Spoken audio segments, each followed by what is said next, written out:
Կարճ հարց տամ եւ վերջին հարցին անդրադառնանք պարոն վարչապետ զիջելը կամ կոմպրոմիսի գնալը լավ ու վատ բանի մասին չեմ խոսում եթե Հայաստանն է երկու կետերը որոնք Ադրբեջանն է առաջարկում համաձայնում է գնում է զիջման երկրորդը զիջում է երբ որ ներողություն ասեմ բոլորը զիջում է երբ գերիների հարց չենք քննարկում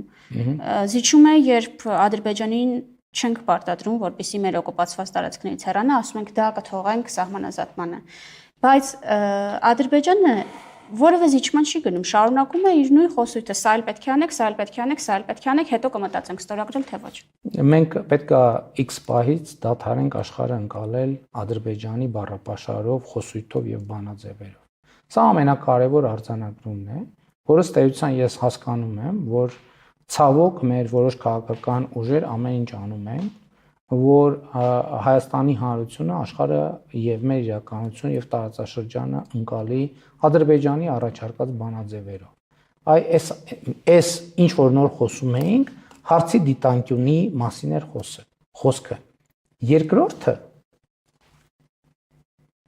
իրականությանը չի համապատասխանում, որ մենք գերիների հետ կապված հարց չենք քննարկում։ Չի համապատասխանում դա իրականությանը պարզապես։ Ես էլի բոլորիս հրավիրում եմ վերադառնալ 2023 թվականի դեկտեմբերի քանիսն էր, որ մեր 32 գերեվարված եղբայրները վերադարձան Հայաստանի Հանրապետություն։ Ահա եթե պատկերացնենք, որ այդ նրանց վերադառնալուց մի օր առաջ կամ 5 ժամ առաջ ես որևէ հանգամանքով ստիպված լինեի պատասխանել այդ հարցին,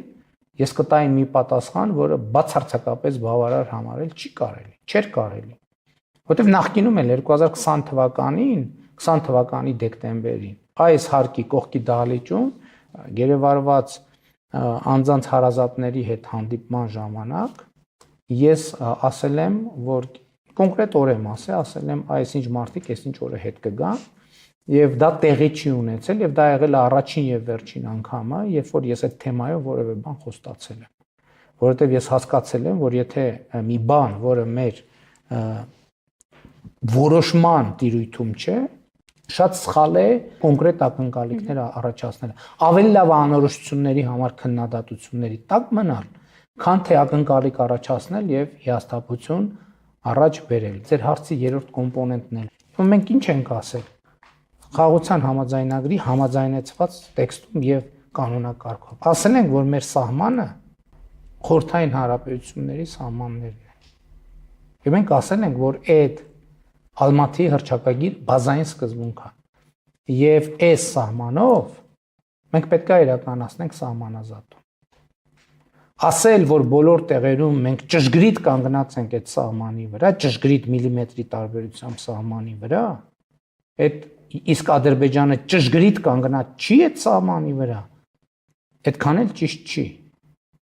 Մենք ինչ ենք ասում, որ տեսեք Ադրբեջանն ասում է, որ Հայաստանը պատրաստվում է ուժային գործողության, ուժային սցենարի, մենք ասում ենք մեր օրակարգում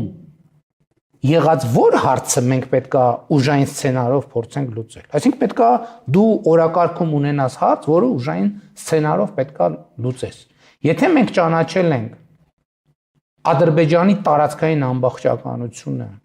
Ալմատի հռչակագրի հիման վրա եւ խորհրդային սոցիալիստական հանրապետությունների սահմանով, ինչ խնդիր ենք մենք փորձելու լուծենք ուժային ճանապարհով։ Այն հարցը, որը տեսականորեն կարող էր դիտարկվել որպես ուժային լուծման ենթակա սցենար, այդ մեր ավելի քան 200 քառակուսի կիլոմետր օկուպացված տարածքների ազատագրումն է։ Բայց մենք ասում ենք, մենք մեր օրակարգում նման հարց չունենք եւ չենք ունենալու ինչու, որովհետեւ իմ ասած երկու փաստաթղթերը հնարավորությունները ստեղծել են, որ եւ գործիքներն են ստեղծել, որ այս գծից բոլոր այն տեղերում, որտեղ մենք ճշգրիտ կանգնած չենք, այնտեղ որտեղ կանգնենք, որտեղ Ադրբեջանը ճշգրիտ կանգնած չի, այնտեղ որտեղ պետքա կանգնի, այդ գծից Ադրբեջանն էլ հետ գնա, մենք էլ հետ գնանք։ Հետևաբար, այստեղ էլ ուժային որևէ սցենար քննարկելը ուղղակի անհեթեթություն է։ Պարոն վարչապետ, եւ շատ կարճ, եթե Ադրբեջանը համաձայնում է